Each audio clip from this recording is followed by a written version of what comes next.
Most of our clients are shocked when we don't prescribe them an intense workout regimen the second they join our program. Is it because weight loss is 80% nutrition and 20% exercise? Who even made up that ratio? By the end of this episode, you'll understand why weight loss is 80% nutrition and 20% exercise, if science actually backs up that claim, and when is it the case that the 80-20 rule does not apply to you. Welcome to the next episode of Flat Stomach Scam versus the Real Way to Lose Belly Fat series. If you want to know when the next episode drops, go ahead and hit that subscribe button and also hit that bell icon. Hi Viva fam, this is Richa from CoachViva.com. Let's go. Alright, where does the 80-20 thing even come from?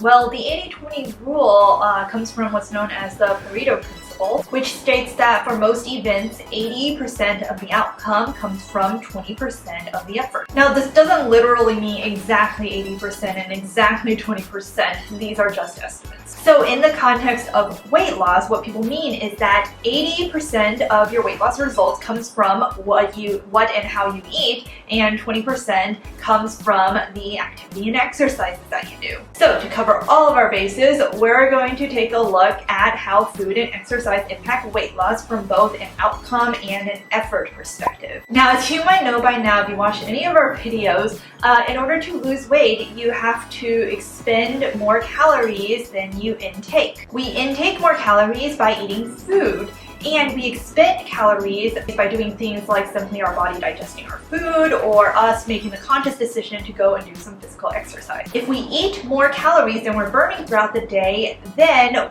our bodies will store that excess calories as fat. But if we're burning more calories than we're eating, then our body is going to convert our existing stored fat into energy and burn that off. The amount of calories that you burn in a day, or your maintenance calories, are also known as TDEE, or total daily energy expenditure. What makes up your TDEE? Researchers found that a whopping 75% comes from simply maintaining your basic bodily function, like keeping your heart running or maintaining your muscles. The next 15% comes from subconscious activities, like your twitching when you're sitting around, or the walking and movements that you have to do when you're preparing dinner. The next 10% comes from your body digesting the foods that you eat throughout the day. And the last 5% comes from formal exercise like running or cycling. You can find our more in-depth breakdown and what exercise burns the most calories. I'll link it in the description below. And if you don't know what your TDEE is, I've also included a calculator for that in the description below.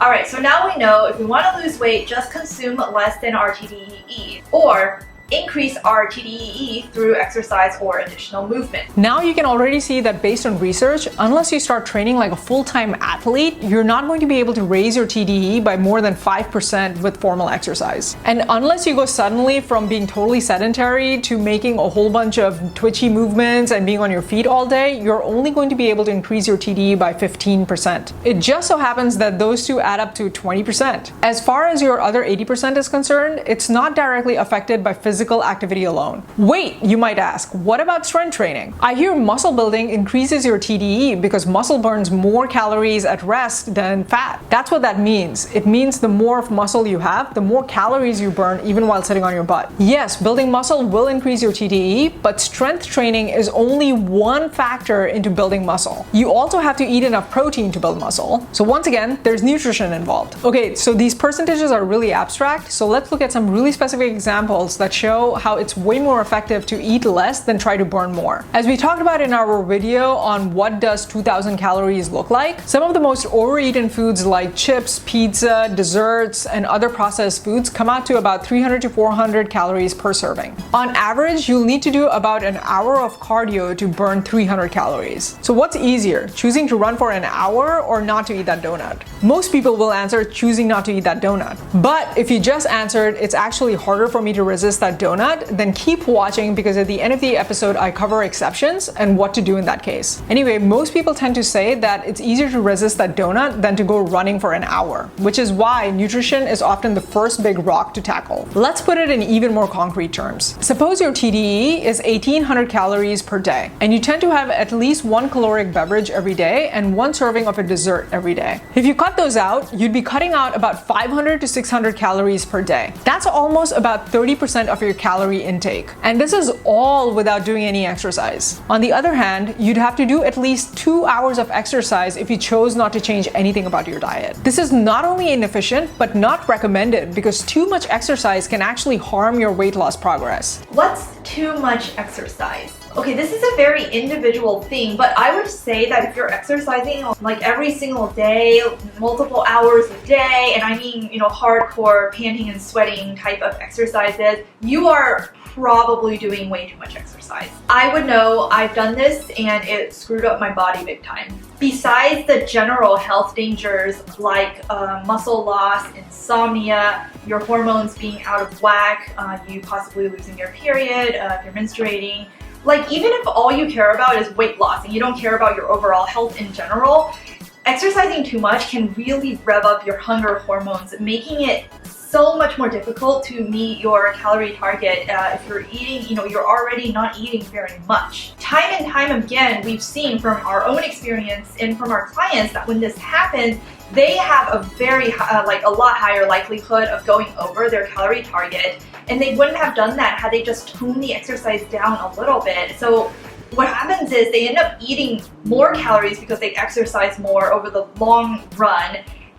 than if they hadn't. Too much exercise, especially cardio, can also cause muscle loss if you're not intaking sufficient protein. This is also bad for weight loss because, as we said before, muscle is metabolically active tissue. Your body needs to burn calories just to maintain the muscle that you have on you. And remember, that makes up a huge chunk of your TDEE, the calories spent maintaining your basic body function. So if you're losing a lot of muscle, you're basically giving your TDEE the finger. Now, I'm not saying that exercise is useless.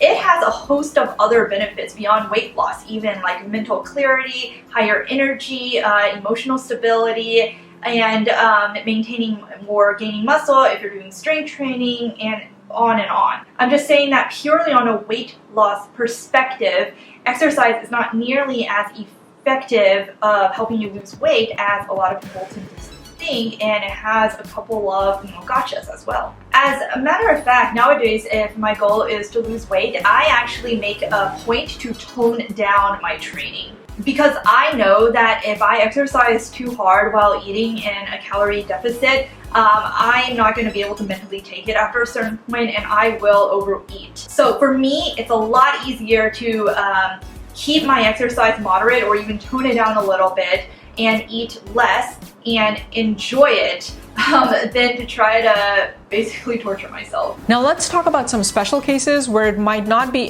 80% of nutrition for you. The first special case is if you're already very lean or shorter or older or biologically female and you want to lose weight faster. The reason for this is these people already have a much lower TDEE compared to someone who is taller, younger, or biologically male. For example, a 60-year-old woman 5 feet tall and weighing 120 pounds only has a 1243 calories per day TDEE. That means she would have to eat at 1,000 calories a day to see any weight loss progress. 1,000 calories in a day is very little to eat, and most people find it very hard to stick to it, even if they're eating very nutrient-dense foods. If you're in this bucket, then you may want to limit your calorie deficit and instead focus on exercise to burn more calories. Basically, if you have no wiggle room in your nutrition, then look to exercise for that extra boost. We generally don't recommend lowering your calories below 1,200 calories per day for women and 1,500 calories per day for men. Okay, if you ever thought, I know what to do, I just can't stick to it, I just can't do it, then you might be missing one prerequisite, which is mindset. Now, don't get me wrong, what you do is still 80% nutrition and 20% exercise, but how you think and plan becomes far more important. And I would say that none of the what to do stuff even matters if you can't even begin to get your mindset into the right place for you to actually follow through on the what to do part. The mindset topic is such a big one that we're not going to be able to cover it in this video, so I will just talk about the one and probably the most important thing that you can do to get yourself started. So what we do in our coaching is if a client ever falls off the wagon or start overeating or something, what we do is we bring it to their attention and awareness. First, we asked them, did you overeat because you weren't aware of how many calories was in your food, or were you aware but you made a decision to do it anyway? Now, if it's the first one, then that's just an education gap and that's easily solvable.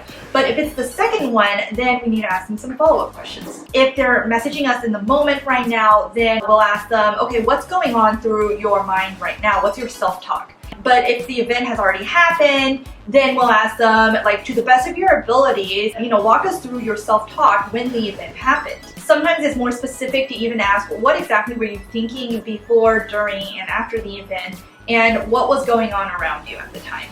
And another good question is think about times when a very similar experience happened to you, but you didn't behave this way, and focus on what was different then that didn't occur now. So all of these questions and answers bring into awareness exactly what was going on and makes the situation easier to tackle next time because you know what's happening. Now, you can do this yourself by journaling answers to all of these questions, and even just 2 to 3 instances of doing this exercise can be really insightful in helping you take the next step to preventing or minimizing something from happening next time. For example, we found that one of our clients claimed that she would emotionally overeat a lot because she, from stress. But when we dug deeper with the questions, we spotted something a little bit different. She wouldn't overeat when she was bored at the office, which happened a lot. She wouldn't overeat if she was, just bored at home on a weekend. But she did overeat when her family was out doing something and she was stuck at home or stuck at work and bored. She wasn't overeating because she was bored, because there were so many instances of her being bored and this not happening. She was overeating because she was lonely. And knowing that dramatically changed the way we strategized around her emotional eating. So I hope this helps get you started. If you want us to do a more deep dive into mindset and strategizing, please let us know in the comments below, and we'll do another video on that. Hey there! If you want to know when the next episode of Flat Stomach Scam and the real way to lose belly fat drops, go ahead and hit that subscribe button and also hit that bell icon. Until then, keep crushing it!